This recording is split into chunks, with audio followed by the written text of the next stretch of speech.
Dear viewers, this is part 9 in the series on cancer, that is Neoplasia, in the Medicine for Common Man series.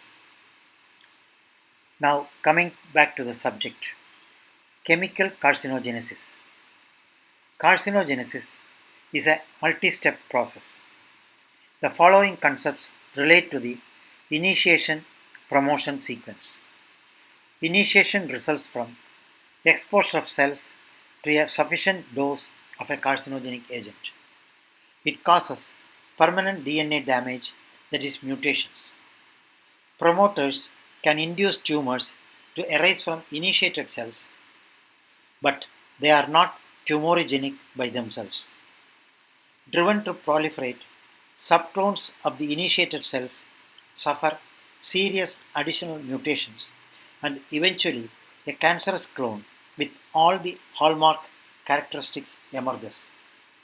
All initiating chemical carcinogens are highly reactive electrophiles, that is, they have electron deficient atoms that can react with nucleophilic, that is, electron rich atoms in the cell. Their targets are DNA, RNA, and proteins, and in some cases, these interactions cause cell death. Initiation obviously inflicts non-lethal damage to the DNA that is repaired in some error-prone fashion. The mutated cell then passes on the DNA lesions to its daughter cells. Chemicals that can cause initiation of carcinogenesis fall into two categories: direct acting and indirect acting.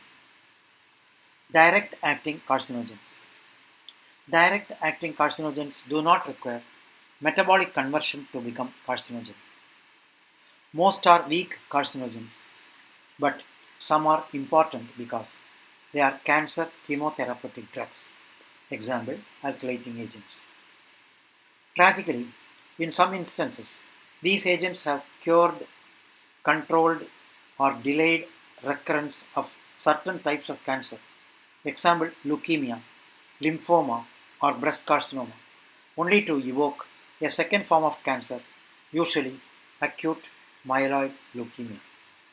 The risk of induced cancer is low, but its existence dictates judicious use of such agents.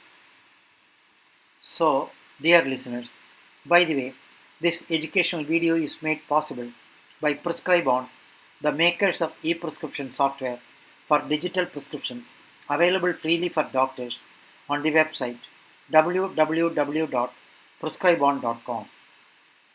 Doctors who are interested in this e-prescription can freely avail of its vast collection of more than 100,000 e-prescriptions. Indirect acting carcinogens. Indirect acting carcinogens require metabolic conversion to become active carcinogens. The carcinogenic products are called ultimate carcinogens. Most chemical carcinogens act indirectly and require metabolic activation for conversion into ultimate carcinogens. Some of the most potent indirect chemical carcinogens, the polycyclic hydrocarbons, are present in fossil fuels. Others, for example, benzopyrene, the active component of soot, are formed from during the high temperature combustion of tobacco in cigarettes and are implicated in the causation of lung cancer. Polycyclic hydrocarbons also are produced from animal fats during the process of broiling or grilling meats and are present in smoked meats and fish. The aromatic amines and azodyes are another class of indirect acting carcinogens that were widely used in the past in the aniline dye and rubber industries. Most indirect carcinogens are metabolized by cytochrome P450 dependent monooxygenases. The genes that encode these enzymes are polymorphic, and the activity and inducibility of these enzymes vary significantly among individuals. molecular targets of chemical carcinogens. Because malignant transformation results from mutations, it comes as no surprise that most chemical initiating agents target DNA and are mutagenic. There is no single or unique alteration associated with cancer initiation, nor is there any apparent predisposition for initiators to cause mutations in particular genes. Presumably, mutations occur throughout the genome and cells that by chance suffer damage to the usual suspects, oncogenes and tumor suppressors such as RAS and TP53, gain a potential selective advantage and are at risk for subsequent transformation. This is not to say that mutations induced by carcinogens occur in an entirely random fashion. Because of their chemical structures, some carcinogens interact preferentially with particular DNA sequences or bases and thus produce mutations that are clustered at hotspots. This phenomenon is illustrated by a mutational hotspot associated with exposure to aflatoxin B1, a naturally occurring agent produced by some strains of the mold Aspergillus. Aspergillus grows on improperly stored grains and nuts, and there is a strong correlation between the dietary level of this food contaminant and the incidence of hepatocellular carcinoma in parts of Africa and the Far East. Interestingly, aflatoxin B1 associated hepatocellular carcinomas tend to have a particular mutation in TP53, a G is to C to T is to A transversion in codon 249 that produces an arginine to serine substitution in the P53 protein that interferes with its function. Lung cancers associated with smoking have a tenfold higher mutational burden on average than lung cancers in non-smokers. These excess mutations are usually situated in particular base substitutions known to be caused by carcinogens in cigarette smoke, the proverbial so-called smoking gun. Sequencing of cancer genomes has revealed several dozen other mutational signatures. Nitrites used as food preservatives have caused concern as they react with amines contained in the food to form nitrosamines, which are suspected carcinogens. Chemical carcinogenesis. Overview. Chemical carcinogens have highly reactive electrophile groups that directly damage DNA, leading to mutations and eventually cancer. Direct acting agents do not require metabolic conversion to become carcinogenic, while indirect acting agents are not active until converted to an ultimate carcinogen by endogenous metabolic pathways. Polymorphisms of endogenous enzymes such as cytochrome P450 may influence carcinogenesis. After exposure of a cell to a mutagen or an initiator, tumorigenesis can be enhanced by exposure to promoters which stimulate proliferation of the mutated cells.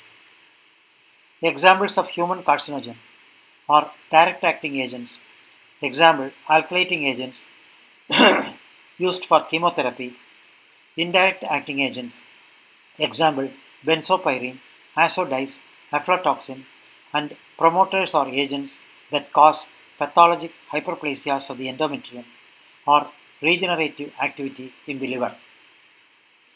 Radiation carcinogenesis.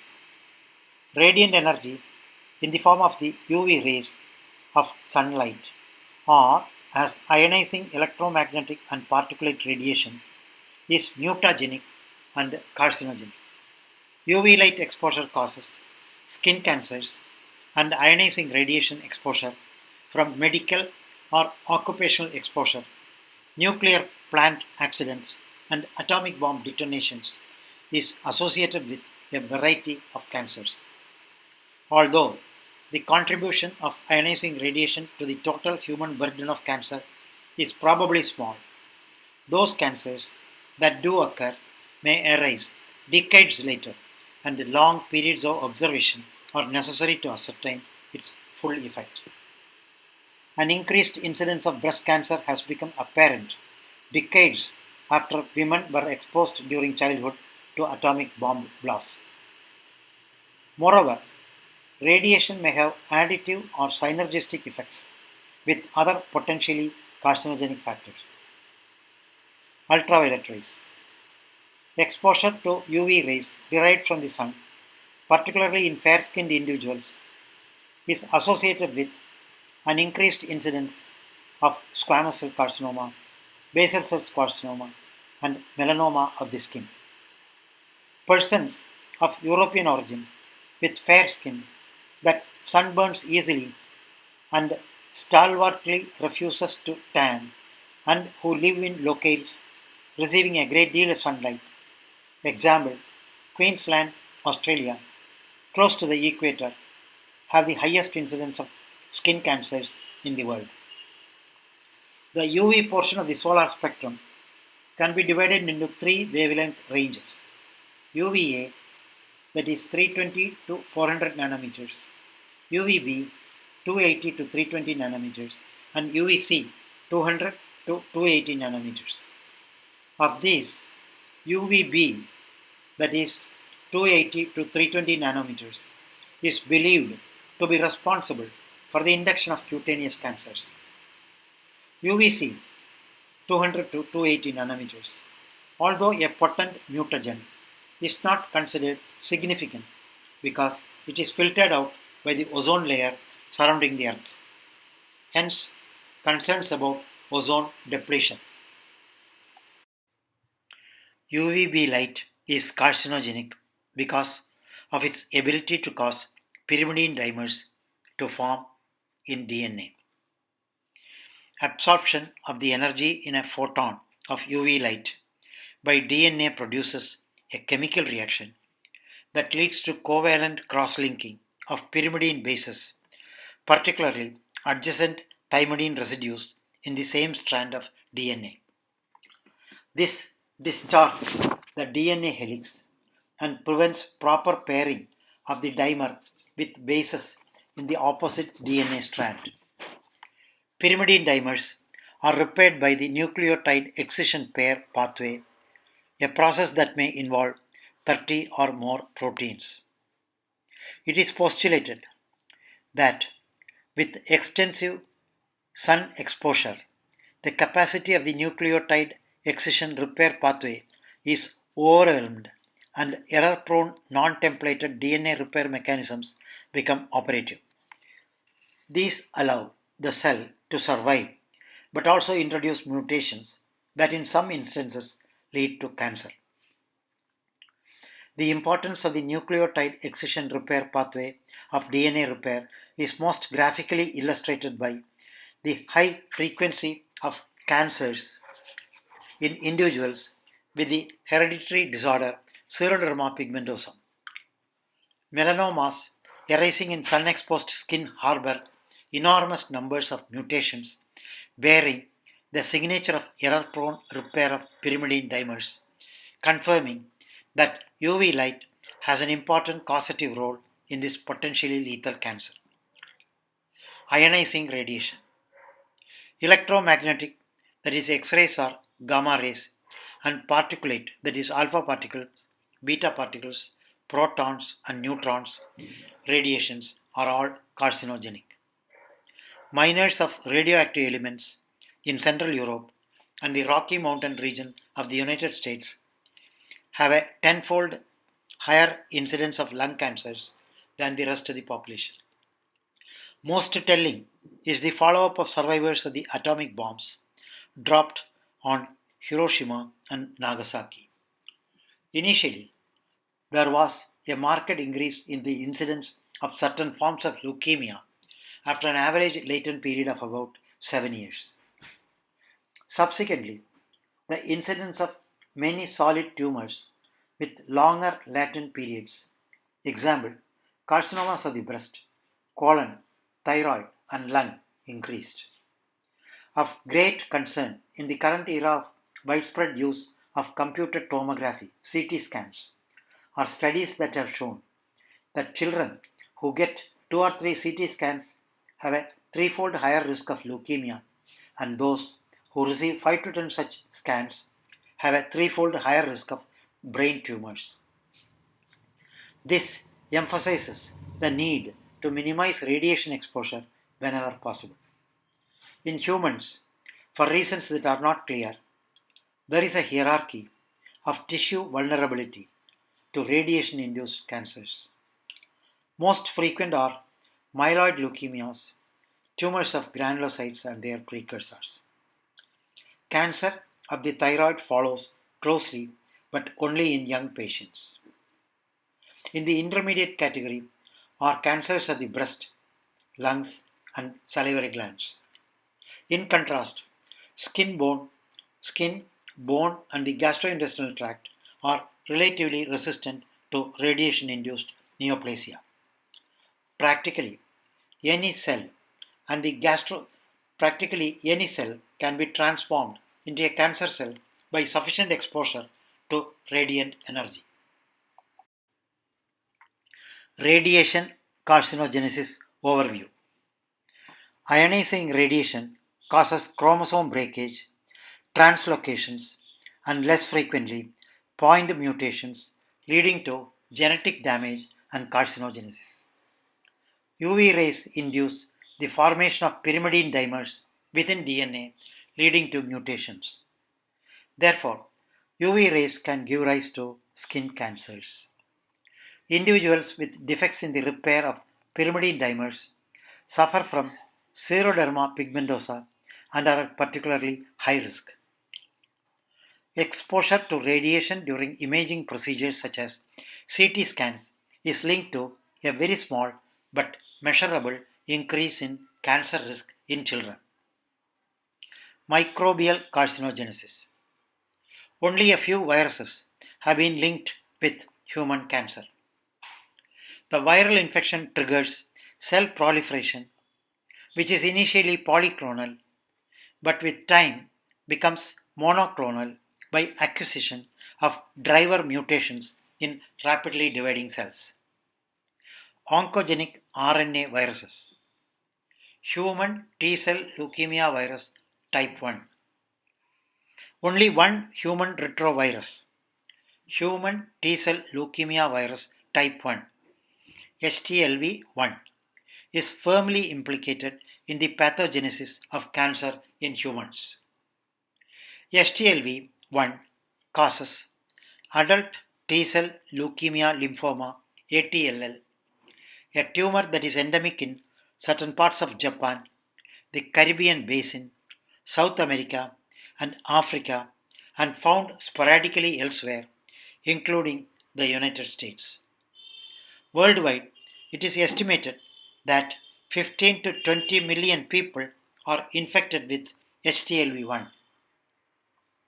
Similar to human immunodeficiency virus HIV, which causes AIDS, HTLV1 has tropism for CD4 positive T cells, and hence this subset of T cells is the major target for neoplastic transformation. Human infection requires transmission of infected T cells via sexual intercourse, blood products, or breastfeeding. Leukemia develops in only 3 to 5% of the infected individuals, typically after a long latent period of 40 to 60 years. There is little doubt that HTLV infection of T lymphocytes is necessary for leukemogenesis, but the molecular mechanisms of transformation are not defined.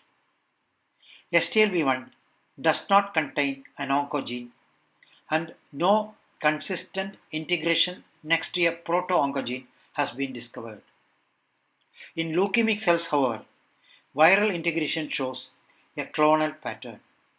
In other words, although The site of viral integration in host chromosome is random. That is, the viral DNA is found at different locations in different cancers. The site of integration is identical within all cells of a given cancer.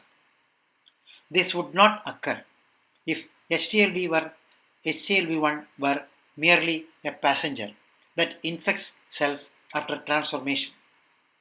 Rather, it means that HTLV1 must have been present at the moment of transformation, placing it at the scene of the crime.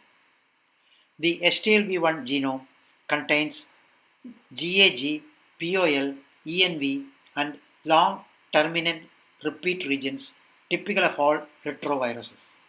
But in contrast to other leukemia viruses, it contains two other genes referred to as TAX and HBZ. Several aspects of HTLV1's transforming activity may be attributable to the protein products of these genes. TAX is essential for viral replication because it stimulates transcription of viral RNA. HBZ is a transcription factor, and TAX and HBZ alter the transcription of host cell genes and interact with certain host cell signaling proteins. In doing so, they appear to contribute to the acquisition of cancer hallmarks, though the mechanism remains unclear. Whatever the actual mechanism, it is quite inefficient given a typical latency period of many decades between infection and the development of leukemia, which appears in only a small fraction of infected individuals. Oncogenic DNA viruses. Of the various human DNA viruses, 5, that is HPV, EBV, HBV, Merkel cell polyomavirus, and human herpes virus 8, HHV8, also called Kaposi sarcoma herpes virus, have been implicated in the causation of human cancer. Merkel cell polyomavirus has been identified in Merkel cell carcinomas. HCV is also associated with cancer. Human papilloma virus. At least 70 genetically distinct types of HPV have been identified. Some types, example 1, 2, 4, and 7, cause benign squamous papillomas, that is warts, in humans. In contrast, high-risk HPVs, example types 16 and 18, have been implicated in the genesis of squamous cell carcinomas of the cervix, anogenital region, and head and neck, particularly tumors arising in the tonsillar mucosa. These cancers are sexually transmitted diseases caused by chronic HPV infection. In contrast to cervical cancers, genital warts have low malignant potential and are associated with low-risk HPVs, predominantly HPV6 and HPV11. What explains the variation in cancer risk among HPV strains? In benign warts, the HPV genome is maintained in a non-integrated episomal form, while in cancers of the HPV genome is integrated, while in cancers the HPV genome is integrated into the host genome, suggesting that integration of viral DNA is one factor. Note: episome. An episome is a special type of plasmid which remains as a part of the genome without integration. Episomes manage this by replicating together with the rest of the genome and subsequently associating with metaphase chromosomes during mitosis. Episomes do not degrade, unlike standard plasmids. As with HTLV1, the site of viral integration in host chromosomes is random, but the pattern of integration is clonal. Integration leads to loss of the viral repressor and increased expression of the HPV E6 and E7 genes, which are responsible for the oncogenic potential of HPV. Oncogenic activities of E6. The E6 protein mediates the degradation of p53 and stimulates the expression of telomerase reverse transcriptase, that is TERT, the catalytic subunit of telomerase, which contributes to the immortalization of cells. E6 from high-risk HPV types has a higher affinity for p53 than E6 from low-risk HPV types, a distinction that likely accounts for the difference in cancer risk. Oncogenic activities of E7. The E7 protein has effects that complement those of E6, all of which are centered on speeding cells through the G1S cell cycle checkpoint. It binds to the RB protein and aids progression through the cell cycle. As with E6 proteins and p53, E7 proteins from high-risk HPV types have a higher affinity for RB than do E7 proteins from low-risk HPV types. Finally, E7 proteins from high-risk HPVs types 16, 18 and 31 also bind and presumably activate cyclins A and E. To summarize, high-risk HPV types express oncogenic proteins that inactivate tumor suppressors, activate cyclins, inhibit apoptosis, and combat cellular senescence. Thus, it is evident that HPV proteins promote many of the hallmarks of cancer. The primacy of HPV infection in the causation of cervical cancer is confirmed by the effectiveness of HPV vaccines in preventing cervical cancer. However, infection with HPV itself is not sufficient for carcinogenesis. Co-transfection with a mutated RAS gene results in full malignant transformation. In addition to such genetic cofactors, HPV probably acts in concert with environmental factors. These include cigarette smoking, coexisting microbial infections, dietary deficiencies, and hormonal changes, all of which have been implicated in the pathogenesis of cervical cancers. A high proportion of women infected with HPV clear the infection by immunologic mechanisms, but others do not because of acquired immune abnormalities, such as those that result from HIV infection or for unknown reasons. As might be expected, women who are co-infected with high-risk HPV types and HIV have an elevated risk of cervical cancer. Dear viewers, this is the end of part 9 of the Cancer Neoplasia series, which is in the Medicine for Common Man series. Thank you for watching the video.